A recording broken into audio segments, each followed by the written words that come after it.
Hola, bienvenidos a esta semana al Foro Digital de Innovación Legal. Yo soy Janet Huerta y pues tenemos en este foro, como ya saben, muchos de ustedes nos vienen siguiendo pues ya casi desde hace 40 ediciones de este foro, en donde les traemos varios temas que abonan a la transformación digital y la innovación de la industria legal. Y como ya les he contado, pues hemos traído temas dentro de nuestros dos ejes, tanto de tecnología como de negocios.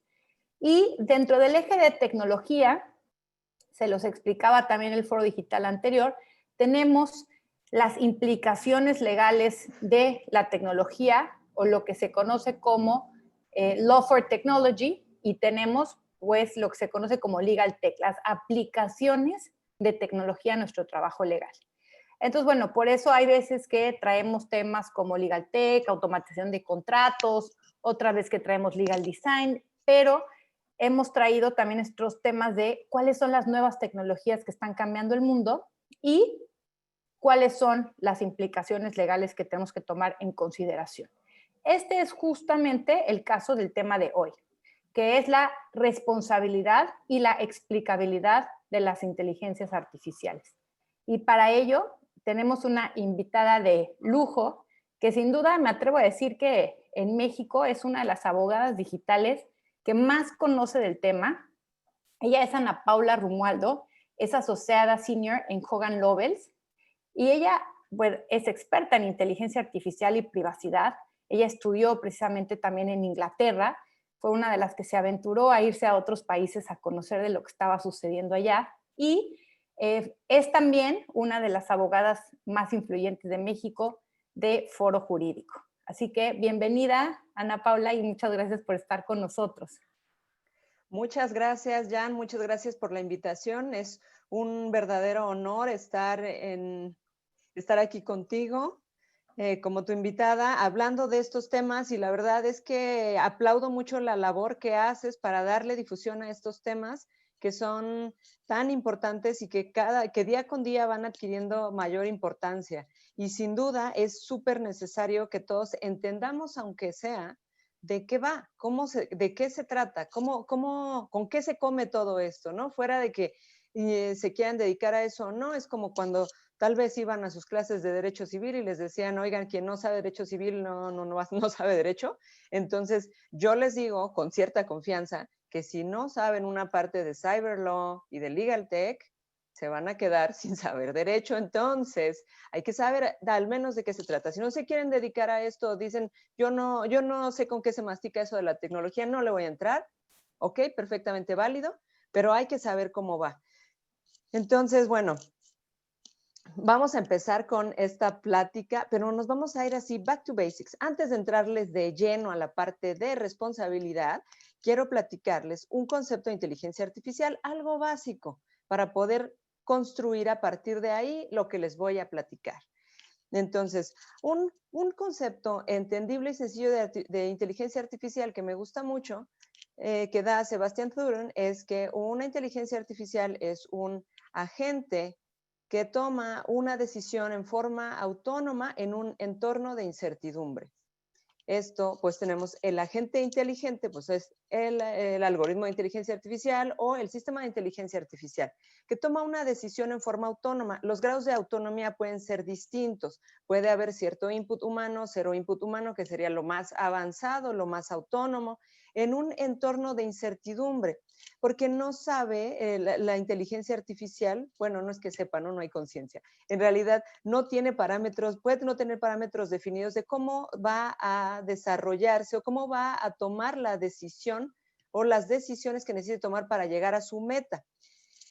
Lo de la meta es muy importante porque es la finalidad, digamos, así como nosotros podemos tener una finalidad en la vida, y solo por hacer la analogía, las inteligencias artificiales tienen una meta y ellos buscan lograr esa meta porque es lo que tienen que hacer.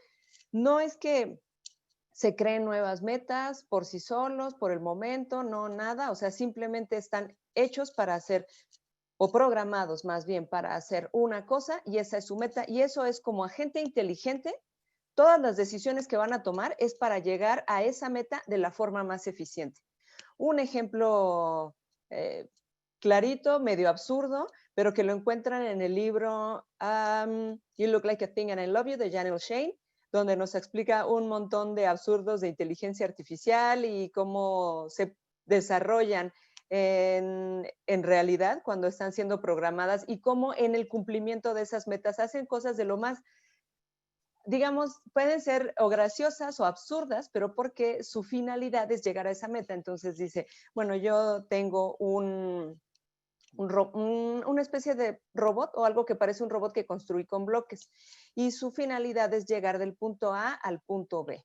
Entonces, esa inteligencia artificial, esa es su única meta. ¿Y qué hace? Una de las variables que son importantes es cómo va a llegar a su meta. Entonces, lo que tiene que hacer es llegar a su meta de la forma más eficiente. Esas son generalmente, la eficiencia varía, ahí se puede poner si va a ser de tiempo, de distancia, etcétera.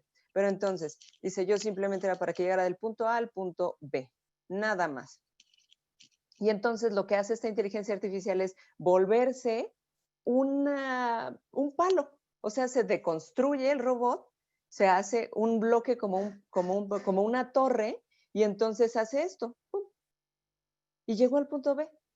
Entonces, esa es una de las cosas que son todavía cosas que no se entienden, no digamos, que falta todavía algo por explicar dentro de Machine Learning, dentro de las cajas negras, que se pueda explicar, y eso va relacionado con el final, pero se los quiero dejar así para que vean cómo es complejo esto, que puedan llegar a ese punto final. O sea, ¿cómo llegan al punto final? Cuando con todos los datos con los que se alimenta una inteligencia artificial para que decida, porque eso es lo que toma, decisiones de forma autónoma, ¿no? Dependiendo del tipo de programación que va a llegar a este punto. Entonces, pues ahí tienen esto. Ya se imaginarán la risa que da leer ese capítulo donde hay un montón de inteligencias artificiales que hacen eso, que toman atajos extraños, bueno, extraños, graciosos, y que lo que dan es más material para que nos sigamos preguntando qué tan fiables o qué elementos se tienen que poner para que se puedan hacer explicables las decisiones de una inteligencia artificial. Otro ejemplo es que igual, se entrena una inteligencia artificial para que le diga cuál es la forma más eficiente de apostar. Y entonces, tras alimentar la inteligencia artificial con enormes sets de datos, la inteligencia artificial concluye que la mejor forma de apostar es no apostar, porque es en la que menos pierdes dinero. Entonces, y eso es real, pueden verlo en ese libro, está increíble. Y hay otro, hay varios ejemplos más. Incluso hay uno en el que está una simulación igual de un robot que lo que tiene que hacer es evitar que entren intrusos a una caverna a toda costa, y entonces lo que hace para evitar que pasen es aplastarlos, porque así no pasan, ¿ya? Y no van a intentar pasar de nuevo. Entonces, estas son las partes en las que cuando Machine Learning, para que más o menos tengan una idea, es que se entrena a una inteligencia artificial con sets de datos para que la inteligencia artificial descubra las reglas para realizar el comportamiento que se le requiere y llegar a su meta final. Otro ejemplo súper básico, se puede entrenar una inteligencia artificial para que diga un chiste. No como los chistes que les dicen sus asistentes de voz, sino chistes tal vez un poco que no estén aprendidos, que aprendan la regla de los chistes para que, como si fueran comediantes, inventaran nuevos chistes. El resultado no han sido chistes muy graciosos, la verdad, pero se les da enormes cantidades del mismo chiste para que solitos, así como cuando nosotros somos niños, o como cuando vemos a un niño, y que ya lo podrá ver seguro con su sobrina que está aprendiendo, le dices algo y, esto, ajá, así. Entonces, esa es más o menos la idea de que puedan aprender con los ejemplos y que solitos, como ven que funcionan los ejemplos y que tienen ciertas reiteraciones los ejemplos, digan, este es elemento 1, 2, 3, resultado. 1, 2, esto es lo que tengo que hacer.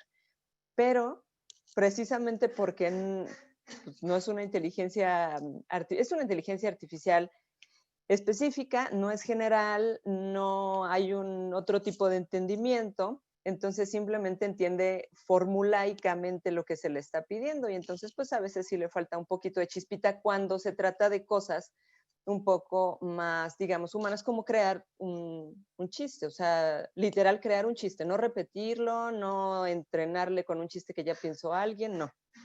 Entonces, bueno, ese es el punto en el que les digo que tienen que ellos, bueno, las inteligencias artificiales, tomar ciertas decisiones que todavía no se sabe cómo. Y esto es importante, no crean que nada más estoy divirtiéndolos con estos ejemplos, porque esto es súper importante para la parte que viene. Entonces, Oye, ya que Ana, les... y no sé qué opinarías. Digo, este título que escogimos con Ana me parece muy padre porque son las dos cosas que tenemos que saber, creo, como dices, básicamente la inteligencia artificial, explicar qué es lo que nos estás diciendo, y entendiendo, ver qué implicaciones o responsabilidades puede llegar a tener, ¿no? Y cada vez más vemos pues estas aplicaciones de decisiones que están tomando estos algoritmos pues en temas, justo acabo de participar en el evento de ACAMS con todo el tema de compliance y ya poníamos ejemplos de cómo ya hay algoritmos que están definiendo a quién se le da un crédito y a quién no. Ajá. Y justo le pasó al Apple Pay que le da un crédito entre una pareja que ganaba exactamente lo mismo, que tenía las mismas condiciones, es 10 veces mayor el crédito que le da al hombre que el que le da a la mujer, ¿no? Y creo que ahí entra la parte de explicabilidad, de decir, a ver, nosotros como abogados o como gente de negocios necesitamos entender cuál es la razón, si bien no sabemos muchas veces por qué toman esas decisiones, pero sí entender cómo es programado un algoritmo.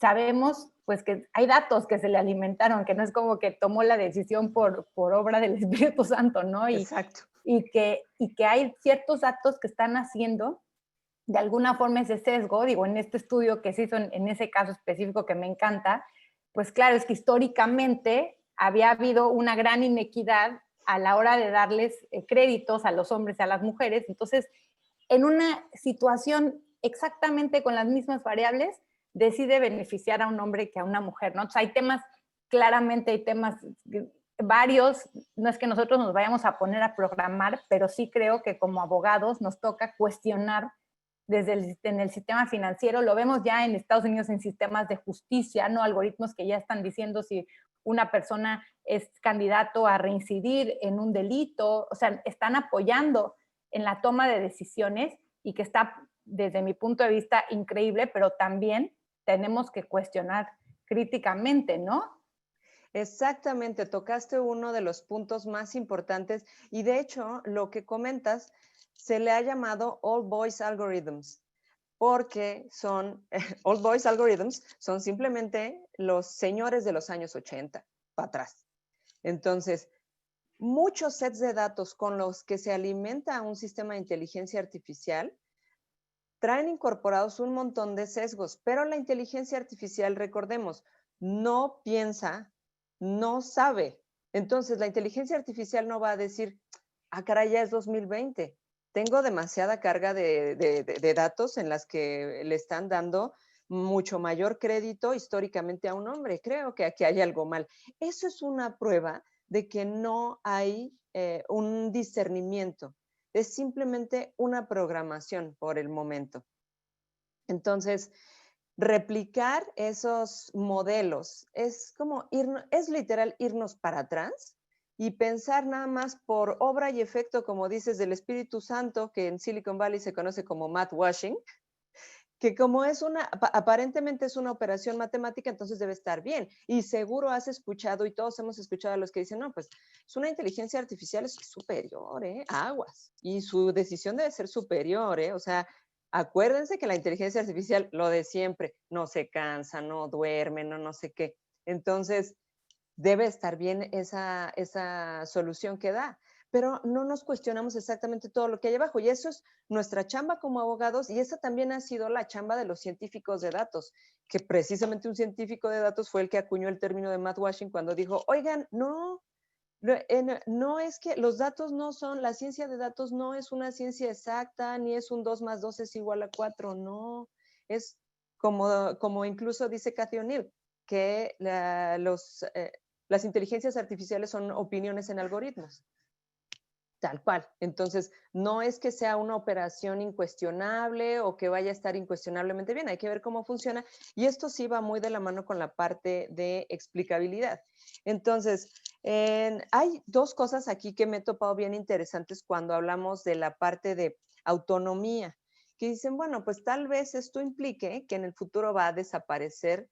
Así lo he escuchado tal cual, que en el futuro tal vez va, o muy probablemente va a desaparecer la responsabilidad, porque cuando ya todo, en lugar de que venga o de que haya conductores, pueden estar los autos completamente autónomos y más adelante se imagina, bueno, ya después van a ser enjambres de automóviles autónomos que van a ir y venir y ya nadie va a tener ningún tipo de responsabilidad, sino que esto se tendría que trasladar.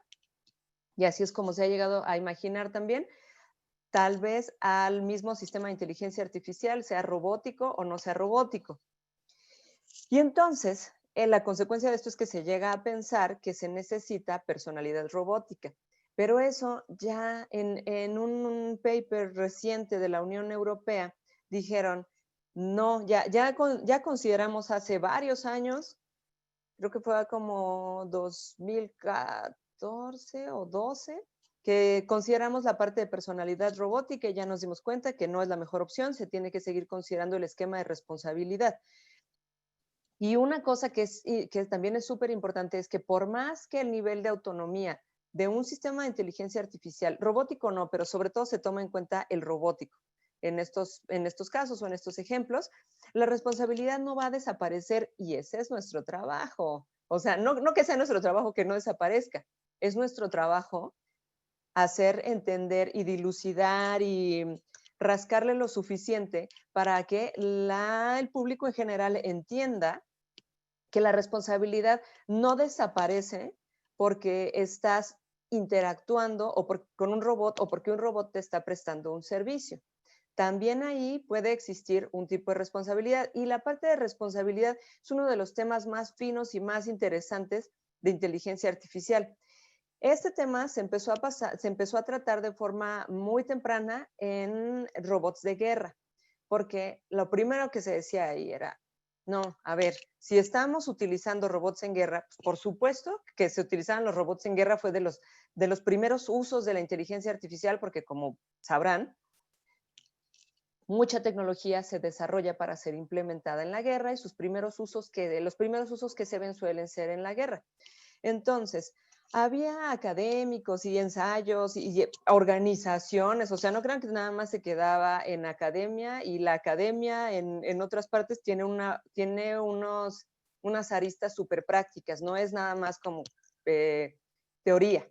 Entonces, era parte de academia muy fuerte y organizaciones civiles que decían, no estamos de acuerdo con que se utilicen robots en guerra, porque la guerra de esa forma se vuelve completamente, injusta, porque puede ser que la otra parte en una guerra no pueda desarrollar ese mismo tipo de tecnología, y dos, cuando una de las partes está utilizando sistemas robóticos, le quita la humanidad a la guerra. Entonces, el contraargumento ahí era, ¿cuándo ha sido justa la guerra?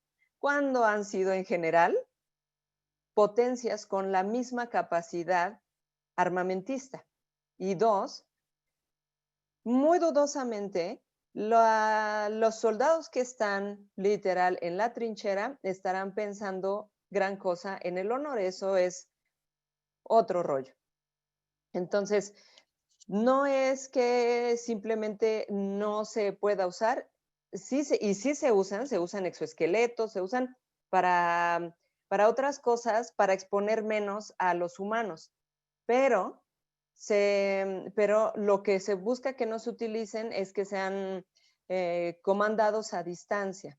De todos modos hay misiles inteligentes, pero ¿saben por qué fue todo esto? O sea, no crean que nada más era el fondo de decir que si tenía honor o no la guerra. El fondo de esto era responsabilidad. Decían, es que a quién vamos a ser responsable. Ese era el mero fondo, fuera de todo lo que se decía. Y entonces, también una de las conclusiones a las que se llegó es que debía permanecer un humano en el loop, en el juego de la responsabilidad. Alguien, o sea, incluso si se trata de un sistema autónomo, alguien estaba conduciendo ese sistema, operando ese sistema autónomo, y esto se vio hace bastantes años.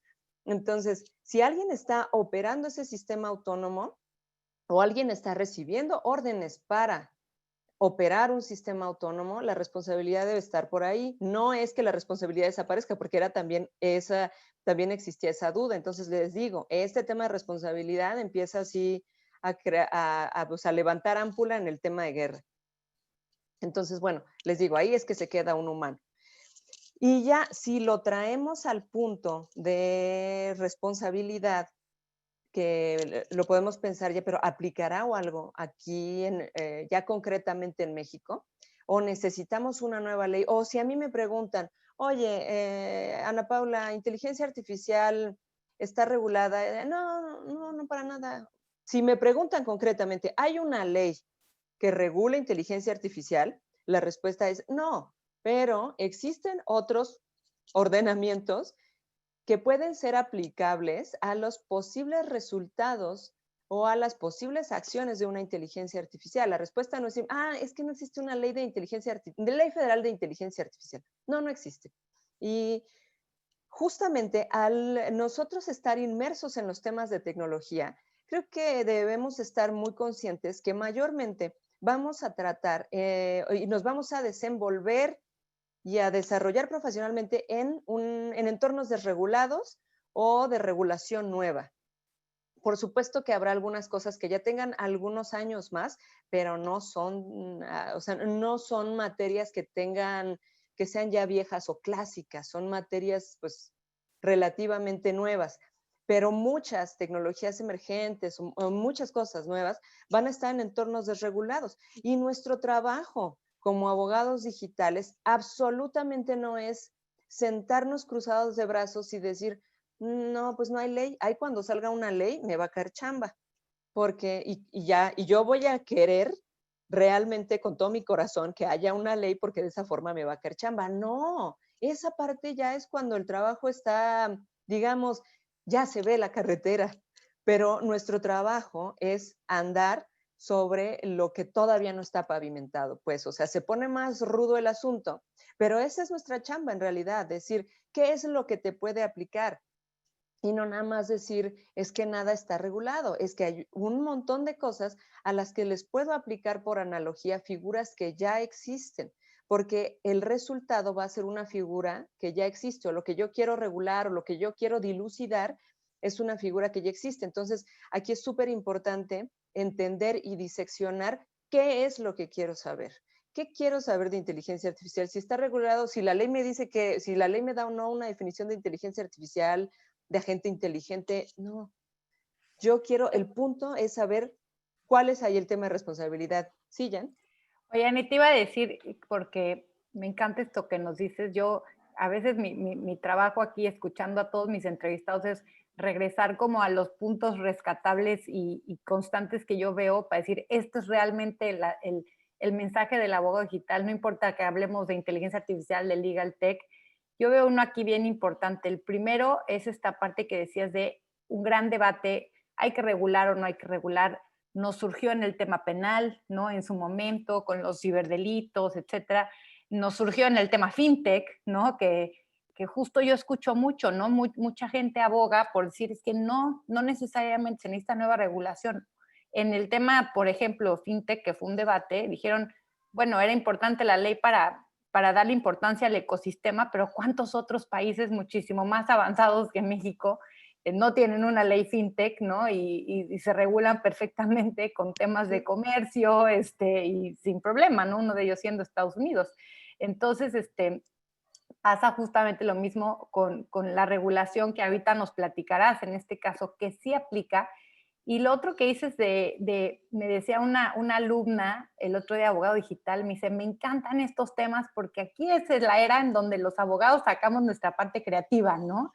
Y donde podemos permitirnos ser creativos y ya no estar nada más buscando en la ley o viendo qué aplica o qué no. Entonces creo que sí, también siempre la invitación para ser abogados digitales es abrirnos a resolver problemas y entender que la resolución de los problemas legales no siempre viene a través de un código o a través de un artículo, sino también a través de la creatividad, ¿no? ¿Qué opinas? Exactamente. La creatividad en este punto es súper importante y aparte sí, que no hay que dar por sentado que porque existe una ley ya, ¿qué tal si tenemos una autopista que se nos cae? ¿No? Como en el caso de FinTech, etcétera. Incluso Suiza fue de los países que dijo, eventualmente podremos hacer algo, en un punto lo dijo, pero ahorita lo que tenemos puede aplicar perfectamente a eso. Y ahorita les voy a hablar justamente de artículos que ya existen, que son bien viejitos y que pueden aplicar a estos temas, porque en esos, como lo concibió el legislador, puede aplicar de forma análoga.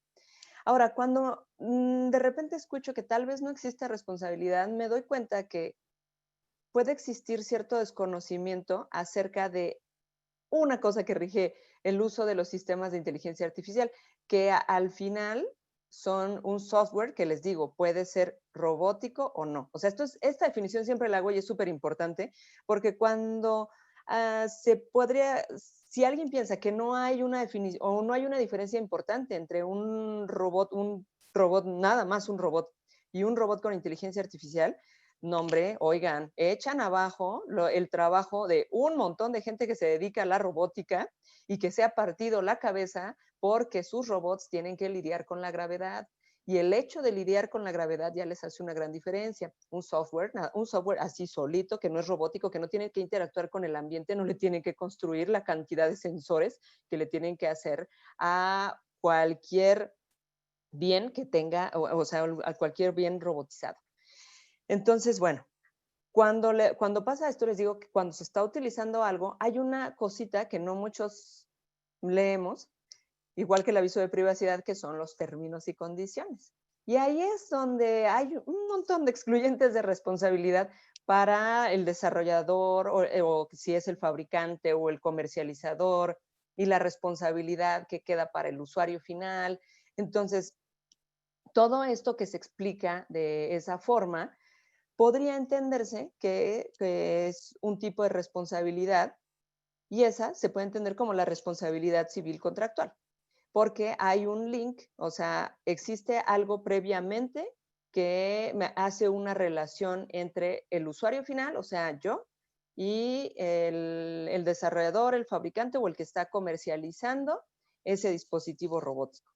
Entonces, si algo pasa, pero hay esa relación contractual previa, entonces podríamos tener una responsabilidad civil contractual. Pero también podría existir el caso de la responsabilidad civil extracontractual, que esa sería cuando no existe una obligación previa. Y dentro de la responsabilidad civil extracontractual encontramos algo que aplica justo a las inteligencias artificiales, que es la teoría del riesgo creado o la responsabilidad civil objetiva. Esa la encontramos y es en el artículo 1913 del Código Civil Federal, donde nos habla del uso de medios y mecanismos peligrosos. Entonces, si tú estás utilizando un mecanismo peligroso, eres responsable de ese mecanismo peligroso. Y esa responsabilidad puede aplicar al tema de inteligencia artificial. Entonces, si esto se teje en los términos y condiciones, pues es perfectamente aceptable. Si no hay otra causa o algo que pueda excluir el tema de responsabilidad, puede quedar para el usuario final la responsabilidad en el tema del uso de este tipo de sistemas. Para llevarlo a un ejemplo concreto, en alguna clase me preguntaban, oye, pero es que en el futuro, o en un futuro, quién sabe, si muy distante o qué onda, cuando ya los autos sean completamente autónomos, que yo creo que es el tema que más llama la atención, el de los autos autónomos, pues ahí, ¿cómo vas a determinar la responsabilidad? Y entonces yo les insisto, ¿ustedes creen que Tesla no tiene términos y condiciones, de verdad? Sí los tiene. Y aparte, van a seguir teniendo, porque los términos y condiciones, recordemos que son un contrato unilateral, un contrato de adhesión. Entonces, este contrato de adhesión va a seguir siendo diseñado por quien desarrolla este sistema, quien lo fabrica o quien lo comercializa o etcétera. Y entonces ellos te van a poner las condiciones. Siempre el tema ahí en los términos y condiciones, si no estás de acuerdo, pues no lo utilices. Entonces, los términos y condiciones, la limitante es que se tienen que apegar a la legislación del país de que se trate. Entonces, por eso, en el cómic de términos y condiciones, dice, salvo que la ley nacional establezca lo contrario. Entonces, lo que se trata aquí es de que se limite la responsabilidad, pero quien diseña el contrato. Por eso les digo, quien tiene prácticamente el sartén por el mango para diseñar cómo van a quedar los temas de responsabilidad, pues si no es el inventor o el desarrollador, será quien lo comercialice, quien lo fabrique. Y entonces ahí es donde se le va a dar forma justo a la teoría del riesgo creado. Que imagínense, ese artículo, creo, ¿de qué año es? 1920 y tantos, algo así. Y aplica, porque también esto aplicaba, por ejemplo, a los vehículos automotores. Entonces, también estos eran un mecanismo riesgoso y la responsabilidad queda pues en parte también con el usuario final, a menos que exista una causa excluyente de responsabilidad. Y bueno, aquí podemos hacer un análisis de cómo va el de los elementos de responsabilidad civil para ver si es cierto lo que les estoy diciendo o si los estoy cuenteando. Entonces, en los elementos de responsabilidad civil tenemos que tiene que existir el incumplimiento de una obligación, un daño o perjuicio, una causa-efecto entre el incumplimiento de la obligación y el daño o perjuicio causado, y dolo o culpa. Entonces, tenemos que todos estos elementos existen tanto en la responsabilidad civil contractual como en la extracontractual. Por cierto, no crean que me pasa de largo, que existen teorías que no se quedan solo en teoría porque tienen efectos prácticos, que niegan la existencia de la división entre responsabilidad civil contractual y extracontractual, porque dicen la responsabilidad es responsabilidad civil y es una. Entonces, el hecho de que tú tengas un contrato no significa que esa responsabilidad o nada más dice el contrato que cuáles van a ser las consecuencias de su incumplimiento en caso de penalizaciones y demás, pero no te habla específicamente de la responsabilidad civil. Esa la dejan libre para que tú la puedas ejercer, porque la responsabilidad civil sigue siendo una. Entonces, tal vez podrán decir, bueno, en realidad esto no me hace mayor diferencia, pero sí puede ser, porque en esto se piensa, ya les digo, cuando la teoría se convierte en práctica, que si tú tienes dos tipos de responsabilidad civil, contractual y extracontractual, en teoría, pues podrías tener dos indemnizaciones. Entonces, y si es una, entonces si ejerces las dos, podría extinguirse una en el momento en el que veas satisfecha la otra. Les digo, aquí es donde justo aquí es donde se pone técnico y sabroso el tema. Entonces, fuera de que nos quedemos nada más en que si es el agente inteligente, que si ya va a desarrollar las cosas solo, que si sí, que si no, vámonos abajo. Porque luego siento que nos estamos yendo súper arriba pensando, y cuando exista la conciencia de los sistemas de inteligencia artificial, y cuando exista, o bueno, dejen la conciencia, cuando exista una inteligencia artificial general, o cuando sale el titular de ahora una inteligencia artificial sabe hacer tal cosa y la hace más rápido que tú, obvio. Entonces, porque es totalmente fuerza bruta. Entonces, luego nos distraemos mucho en ese debate y no lo bajamos a lo que ya existe, que lo que existe es responsabilidad y que el tema que es el tejido fino para nosotros y no solo para nosotros, porque créanme que el tema de responsabilidad le preocupa bastante también a los desarrolladores, porque para ellos también esa parte es muy importante en todos los países. Perdón, ya ni ibas a decir algo. Sí, de hecho, ahorita que decías este tema de la responsabilidad, te iba a preguntar, que si tú dices, bueno, independientemente de quién la desarrolle, hay una responsabilidad civil que aplica para todos.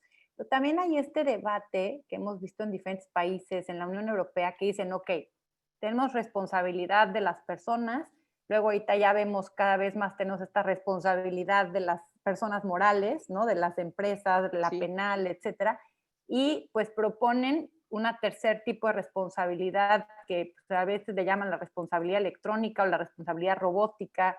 ¿Tú qué opinas de esta división? Digamos, ¿valdría la pena hacer esta distinción o no tendría sentido? Es que para hacer la parte de responsabilidad robótica es que ahí ya creas, por ejemplo, en el caso de la responsabilidad para personas morales, pues tienen personalidad. Entonces ahí lo que tienes que hacer es darle personalidad a los sistemas. Perdón, era personalidad, no, justo, no responsabilidad, personalidad jurídica y personalidad robótica o electrónica. Sí, y justo cuando hay personalidad puede existir responsabilidad, que en el tema de personas morales es algo, como tú sabes y ya lo han platicado en ocasiones anteriores, es un tema nuevo y que tiene de los dos lados, ¿no? Gente que está a favor y bastantes detractores también. Yo creo que en el caso en el caso de responsabilidad robótica y personalidad robótica, que son temas que irían de la mano, ahí lo que se tendría que tomar en cuenta es que sigue existiendo el tema de un humano que está operando un sistema de inteligencia artificial y qué tanta operación puede tener. Ese es uno, que si un humano está operando un sistema. Si el humano no está operando el sistema y es un sistema completamente autónomo y falla su programación, falla algo que tiene que hacer, entonces la responsabilidad sería para el fabricante o para el desarrollador, en teoría. Pero para que nosotros podamos dilucidar si existe esa causa de responsabilidad, tiene que existir también, que es una tendencia que se está incorporando fuertemente para robustecer el tema de responsabilidad, algo que se llama, ya saben que el by design, desde que existe el privacy by design, está de moda. Entonces, esto es login by design.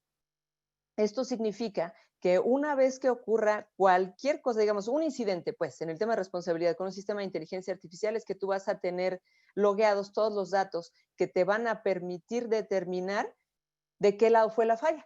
O sea, si en términos sencillos, eso es lo que puedes ver con el login by design. De qué lado vino la falla, por qué ocurrió la falla, si fue el humano, si fue el sistema, o qué cosa fue lo que pasó.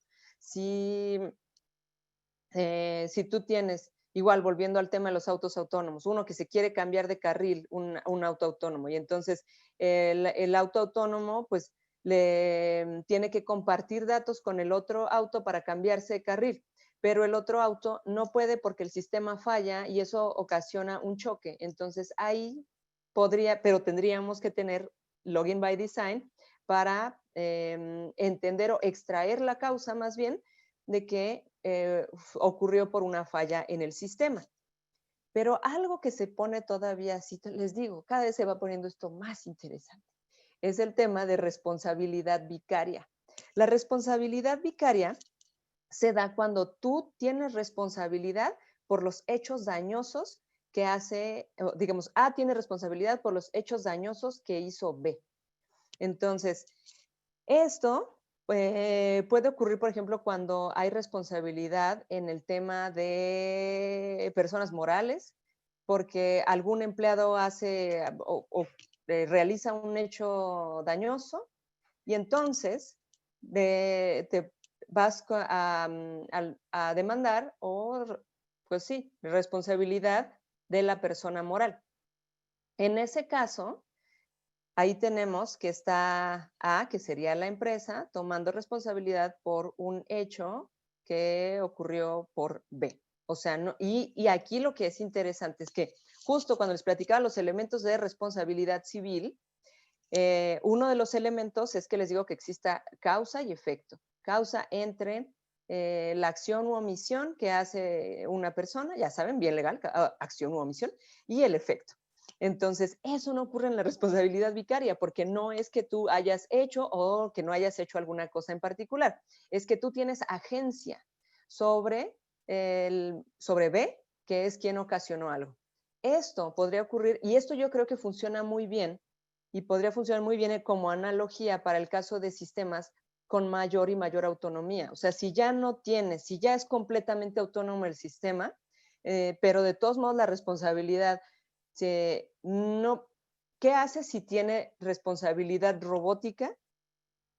incluso tomando eso, y si existe o no existe responsabilidad robótica. Digamos, no existe responsabilidad robótica, entonces yo creo que esto se podría resolver con un asunto de responsabilidad vicaria. Si existe responsabilidad robótica, como el robot o el sistema de inteligencia artificial no puede sufrir las consecuencias, aunque se les haga algoritmos, créanme que existe algoritmos de arrepentimiento,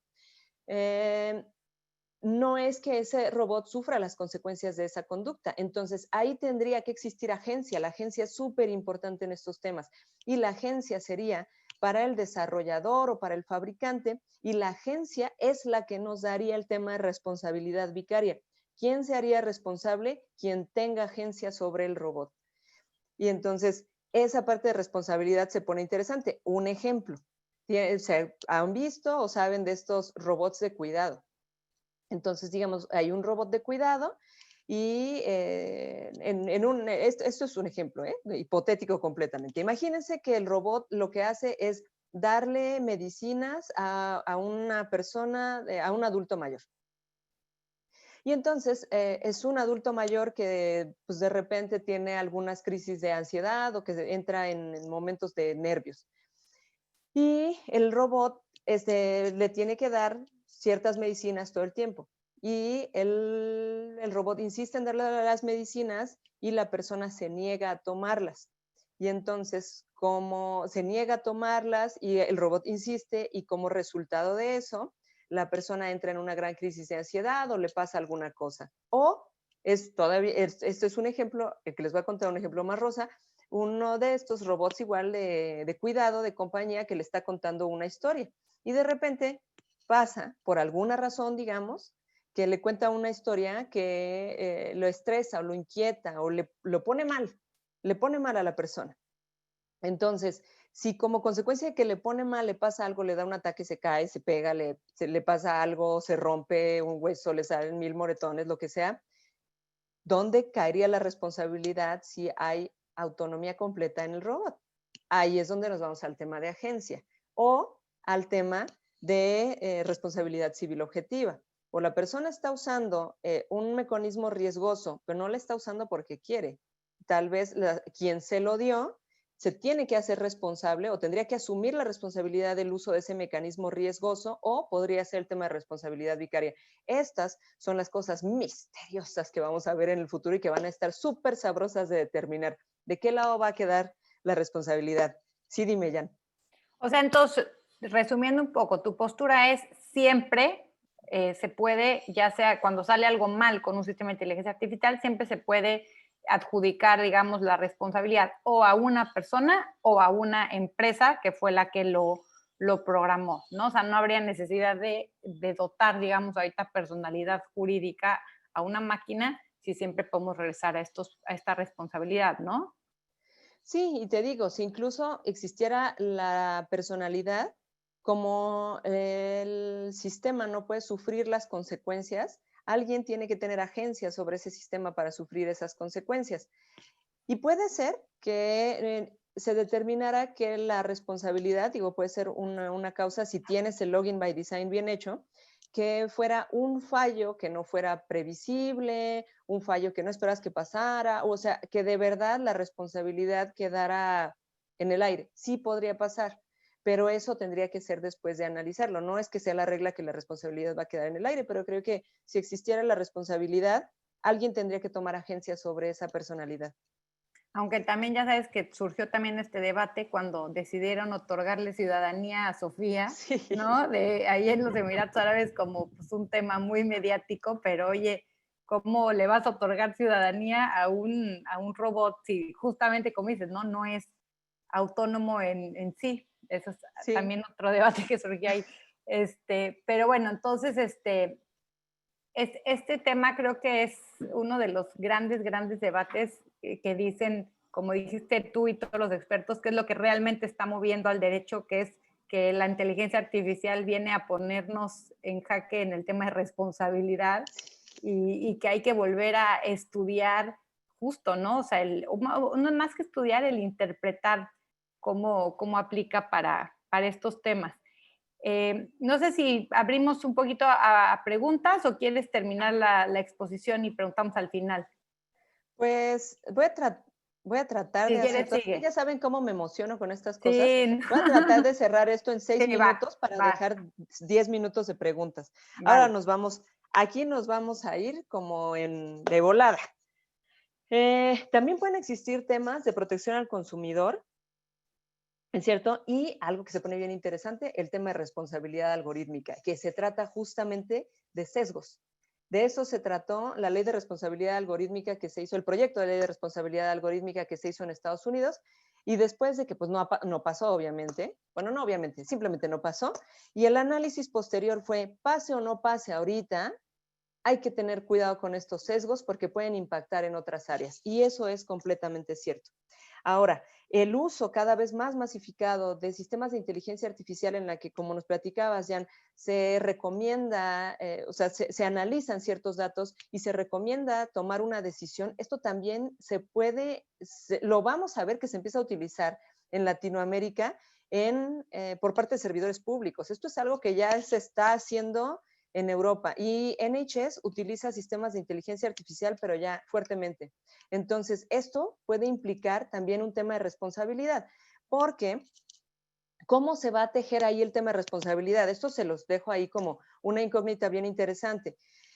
Sí, generalmente también los sistemas que ya existen, que ya están implementados en Europa y en Estados Unidos, es que se recomienda una decisión, pero la decisión no tiene que ser forzosamente cumplida. Puede existir una objeción y que no la tomes, pero o por efecto del mouthwashing o por efecto de un tema de comodidad o porque no le ves el caso a objetar esta decisión, tú puedes no saber si el sistema ha sido corrupto, o sea, corrupto o cambiado para obedecer a una política pública determinada de una cierta administración o si alguien modificó el algoritmo, modificó el sistema para que se den decisiones más cargadas de un lado o del otro. O sea, eso es en pocas palabras. Entonces, ¿dónde va a quedar la responsabilidad? Eso también es un tema súper interesante en la parte de servidores públicos.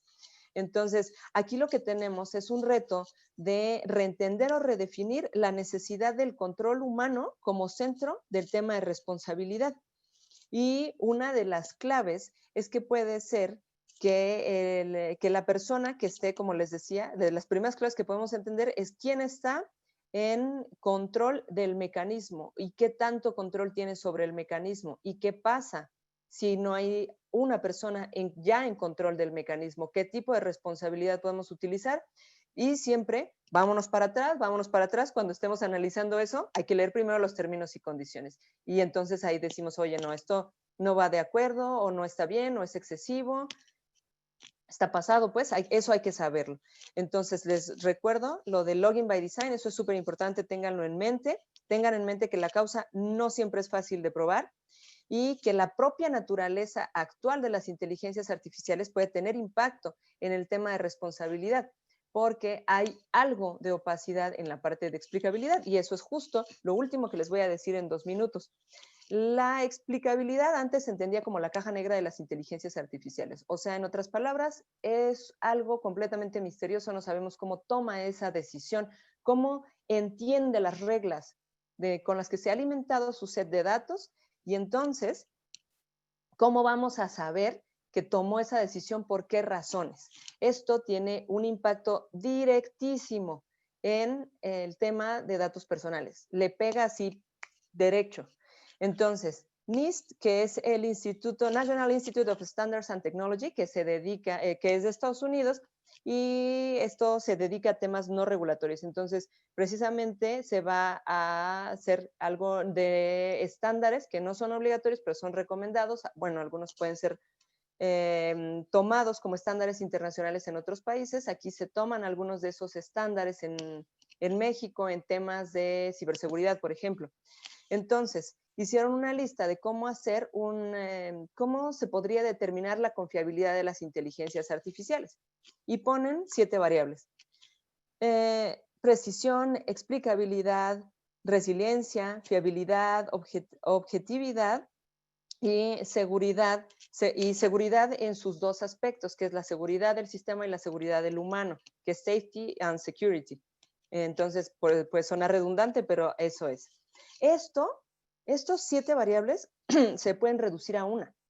Y esa variable, la más importante, de acuerdo al Instituto de Internet de Oxford, es la explicabilidad. Todo se reduce a explicabilidad, porque la explicabilidad nos habla de seguridad, de fiabilidad, de objetividad, de precisión. Entonces, la explicabilidad es que en términos humanos se pueda entender cómo se tomó esa decisión, y eso tiene mucha relación con lo que tú decías, Jan, de cómo se otorga un crédito, o sea, que te pueda decir, que pueda explicar los elementos de cuáles fueron los motivos de esa decisión, así como entendemos nosotros la motivación legal, que pueda decir, porque históricamente se lo han otorgado a hombres, sin que se tenga que hacer una investigación, que diga, y la razón es porque históricamente se ha otorgado más a hombres. Esa es la explicabilidad, así de la parte más arribita, más simple, pero la idea es esa, que se puedan dar esos elementos. Y entonces ya con eso así, rapidísimo, en 2 minutos, ya damos paso si quieres a las preguntas o si tienes tú algún comentario, Jan. Sí, pues que vemos el caso de, pues como hemos escuchado el de Facebook, que tuvieron que apagar a sus inteligencias artificiales de este algoritmo de negociación cuando ya las computadoras empezaron a negociar entre ellas en términos que ya el humano no entendía y no se podía explicar, ¿no? Ajá. Y bueno, yo parte de lo que he escuchado en foros es que dicen, pues ese es el gran tema, ¿no? Decir, ok, tampoco a veces se puede explicar todo porque esa famosa caja negra pues también la tenemos los humanos, ¿no? A veces uno diría, es que como un juez tomó una decisión y ya cuando ves estudios como los de Oppenheimer, dices, pues lo tomó porque si había desayunado o no había desayunado, exacto. o porque si estaba de buen humor o no estaba de buen humor, pues lo mismo, ¿no? O sea, yo creo que al final esto me gustaría también vincularlo con la pregunta o el comentario de Alejandro, que a veces vemos este dark side de la tecnología, y es que él dice, ¿no? O sea, pues yo había pensado que en temas como el outsourcing, pues podría proponerse una solución algorítmica para determinar qué prestadores de servicios de outsourcing realmente eran especializados o inclusive los que hacen facturas fantasma, pero ahora me doy cuenta que también puede ser corrupto esto. Yo, sí, salvo lo que tú comentas, Ana, pero justo les digo que vengo de este evento de Compliance Officers donde se habló del tema de RegTech y de todo esto de inteligencia artificial para detección de lavado de dinero. Y yo les diría es que no nada más es una solución posible, sino que es una solución necesaria, porque una inteligencia artificial, si bien puede ser corruptible, te ayuda a detectar patrones en la inmensa cantidad, millones de transacciones, trillones de transacciones que se llevan a cabo diario, que el ojo humano no podría ni siquiera ver ni detectar, ¿no? Entonces, a veces sí, claro que tenemos que ver estos puntos, que ir ajustando. Sin embargo, siempre mi opinión, digo, yo soy una súper entusiasta tecnológica y digo, es que la cantidad de información con la que hoy tenemos que lidiar y la parametrización básica para detectar, por ejemplo, si cuando una empresa se sale de los rangos de funcionamiento para ver si hay lavado de dinero, para ver si hay tema de facturaje, como que a veces dices, pues no queda de otra. No sé qué opines en este tema, Ana. Sí, yo creo que lo que se necesita estar consciente es que la inteligencia artificial es fuerza bruta, justamente, que analiza grandes cantidades de datos y que sí puede tener insights que humanamente, pues prácticamente son imposibles, porque encuentra correlaciones en sets de datos que nuestra capacidad mental no da, porque no somos esa fuerza bruta de cálculo, de análisis numérico. Pero no quisiera, o sea, es cierto completamente lo que dice Alejandro, pero no quisiera que se quedaran con una idea un poco satanizada o de que no sirven o de que son completamente corruptas, sino que no hay que tomar la tecnología así, face value, así, está bien porque es tecnología, sino hay que cuestionarla. Para lo que es más cuestionable el uso de una inteligencia artificial es cuando toma en cuenta el elemento humano. La propuesta de ley de responsabilidad algorítmica se iba sobre todo a los sesgos que se pueden tener cuando se toman en cuenta datos personales y sobre todo datos personales sensibles. Esto está un poco más de bajada cuando se quiere hacer un análisis de datos que no implican valoración humana. No, o sea que no que la valoración humana es la que hace el análisis de los datos, sino que en tus datos, en tus sets de datos, no hay valoración humana, hombre, mujer, raza, etcétera, ese tipo de cosas. Entonces, si simplemente estás analizando números e históricos, está un poco más de bajada. Entonces, sí puede ser súper útil para un montón de cosas que les digo. Hay que tomarlo en cuenta, como también se entiende en el tema de inteligencia artificial. Somos nosotros los artesanos y la inteligencia artificial es la fuerza bruta que nos da la materia prima para hacer ese tejido fino que necesitamos. Oye, nos pregunta Tatiana, bueno, comentario dice, en Rusia en las discusiones acerca del tema hablan de la necesidad urgente de una nueva moralidad y ética en el desarrollo de inteligencia artificial e implementación de la misma. Y más que sean como estándares internacionales y no vamos a tener problemas graves. ¿Qué opinas? Sí, la parte de moralidad y ética está no solo en Rusia, está en todo el mundo y es un tema que también se ha tocado mucho y hay incluso quien dice, sí está bien la parte de ética y moralidad, pero no nos podemos para nada detener ahí porque eso es prácticamente autorregulación. Y la autorregulación son buenos deseos. Es como cuando decimos, vamos a hacer una inteligencia artificial centrada en los humanos. Y hay una crítica que ahorita se me olvidó su nombre, pero es de las mejores que he visto de inteligencia artificial y que cuestionan los conceptos que se dan al respecto porque dice, inteligencia artificial basada en el humano. No, hombre, yo pensé que iban a hacer inteligencia artificial centrada en las máquinas. Entonces, es llevártelo del otro lado. Sí es muy importante esa parte, pero no se puede quedar ahí. Oye, ya estamos llegando al final, pero me gustaría hacerte otro par de preguntas. Daniel Cuellar te pregunta, ¿qué especialidad, maestría o diplomado recomiendas que curse un abogado que quiere especializarse en estos temas o en Legal Tech? Bueno, es completamente distinto. De lo que preguntas, Legal Tech, pues es la utilización de tecnologías para facilitar el trabajo de los abogados y la parte que yo veo que es Cyber Law es ya más bien el estudio de las leyes aplicado a tecnologías, que es distinto a que utilices una solución tecnológica para tus labores diarias. Siempre puedes estar con los cursos que Dayan, yo creo que son de súper buena calidad, te los recomiendo mucho. No sé si más bien tu pregunta era estudiar en México o estudiar fuera. Si tienes más dudas, si quieres, escríbeme. Al final voy a dar mis redes y entonces ahí si quieres podemos platicar. Perfecto. Sí, por acá les comparto también, si les interesa ver, tenemos por ahí un curso de transformación digital y Legal Tech en abogado digital que lo pueden tomar totalmente online. Y pues sí, también a veces el tema creo que es importante porque no hay tanta oferta todavía formalizada. Lo bueno ahora de que todo es online, pues sí, en Europa, en Estados Unidos, ¿no? Podemos encontrar a veces más, más oferta. Pero bueno, tú de hecho justo estudiaste una maestría, ¿cómo se llamaba tu maestría? Innovación, tecnología y ley, y me especialicé en inteligencia artificial, robótica y datos. Eso lo estudié en Reino Unido. Sí, por allá sí tienen todas esas especialidades, nos hace falta mucho aquí, pero bueno, también Rafael Álvarez te pregunta, ¿algún ente regulatorio en México se encargará de esta cuestión, similar como lo realiza Profeco, Conducef y COFESE en sus respectivas materias? Esa es una pregunta muy interesante. Ya si nos vamos a futurear, yo pensaría que se crearía una nueva institución, un nuevo ente regulatorio. Pero eso es porque es lo más sencillo, así crear un nuevo ente regulatorio, porque esto le podría pegar a prácticamente todas las instituciones. Entonces, todas tendrían que saber en teoría de esto, así por ejemplo como todas tienen que saber en teoría de cloud, porque todas están contratando cloud, así, todas tendrían que saber de eso, pero para determinar responsabilidad yo creo que ya nos iríamos ya ahí a temas civiles y probablemente no sería necesario.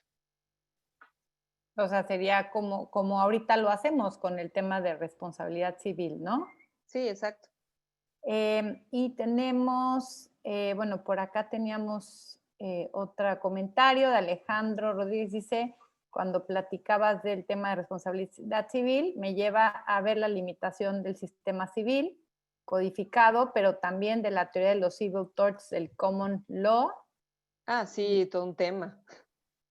Y bueno, también por ahí en redes nos comenta, tenemos diferentes comentarios. MISPA, el responsable por el momento, estoy de acuerdo que siempre será el humano, como en el caso de los autos Tesla, mientras la inteligencia artificial no piense por sí misma y actúe con algoritmos programados por el humano. Y aquí déjame nada más comento que justamente el último foro digital con Juan Luis Hernández Conde, que él hablaba de deepfakes, que es inteligencia artificial, ¿no? Aplicada a videos que se fabrican. Y me encanta porque él nos dio justamente esto que él le llama su test, que es mucho de lo que tú dijiste, pero me gustaría refrendarlo en 3 cosas que tenemos que evaluar para, digamos, la responsabilidad de alguna forma de la inteligencia artificial. Nos lo comentaste. Primero hay que leer los términos y condiciones y ver qué dice ahí sobre el tema. Si no trae nada, ver qué grado de autonomía tiene la máquina y finalmente cómo se involucra la máquina en el proceso de creación de la obra. Eso pues, él hablaba de una perspectiva de propiedad intelectual, pero ahorita escuchándote creo que un poco es el mismo, Sí, digamos, parámetro para evaluar que creo que nos puede servir mucho a la audiencia, ¿no? exacto. Pues algún mensaje de cierre, que por cierto, déjenme les digo que sigan, les voy a compartir por acá también el LinkedIn de Ana Paula. Ella tiene además unas cápsulas increíbles que siempre da tips, se llama Legalzila, que la verdad yo soy Ah, seguidora sí. de Legalzila. Tengo una página en Facebook, la pueden buscar así, es Legalzila, y ahí me pueden contactar. En LinkedIn, la verdad, me conecto muchísimo menos, pero en la página respondo mucho más rápido. Y la subí hace poquito a YouTube, entonces voy a mudar todo el contenido a YouTube para ya tenerlo ahí en el canal, pero pueden encontrar todos en la página de Facebook. Increíble, la verdad es que me encanta. Oye, bueno, nada más ahorita nos acaba de preguntar, antes de irte brevemente, Benjamín, ¿puede realizarse discriminación a través de esto que dices de los algoritmos? Sí, sí, es justamente una de las grandes preocupaciones, tanto en el tema de reconocimiento facial como en toma de decisiones, se puede realizar discriminación porque puede ser que los sets de datos traigan discriminación histórica, que es lo que les decía. Recuérdense de los algoritmos de viejitos, Old Boys Algorithms, que es lo que hacen es reproducir sus patrones anteriores de discriminación y sesgos. Y también se pueden hacer discriminaciones en el tema también de reconocimiento facial. Al ya tomar, al reconocer a una persona o identificarla, a partir de ahí pueden tener lugar un montón de acciones discriminatorias dependiendo de la política que se esté implementando. Acuérdense que, pues, con esto es con lo que les quiero dejar, que 2 más 2 es igual a 4, pero una inteligencia artificial no es 2 más 2 igual a 4. Siempre también hay, las inteligencias artificiales son parte, pueden ser parte de una política pública. Hay un hilo atrás de las inteligencias artificiales, sobre todo en temas gubernamentales. Y bueno, esto también, esta pregunta nos lleva a ver que también todos aquellos abogados que les guste la parte de derechos humanos, hay un gran tema en el mundo digital, en las nuevas interacciones, en la inteligencia artificial, en todo para hablar precisamente de derechos humanos. Y bueno, pues con esto ya estaríamos cerrando este foro digital. La verdad, te agradezco muchísimo, Ana, increíble todo lo que nos explicaste y además la claridad con la que relacionaste este tema que a veces parecería muy etéreo, pero pues con la regulación que ya tenemos, con que sí se puede fincar la responsabilidad pues, con lo que tenemos, si bien haría falta ajustar algo, ¿no? ¿Quieres cerrar con algún otro mensaje? Pues los quiero dejar con esta curiosidad de que no tomen las cosas tal cual o las acepten tal cual porque existen, las cuestionen y traten de entender al menos los conceptos básicos de cómo funciona la tecnología. Y recuerden, ya para cerrar, que nuestro trabajo como abogados digitales no es sentarnos a esperar a que se publique una ley en el Diario Oficial de la Federación. Es trabajar con lo que ya tenemos, es trabajar en el camino sin pavimentar. Acuérdense mucho de eso.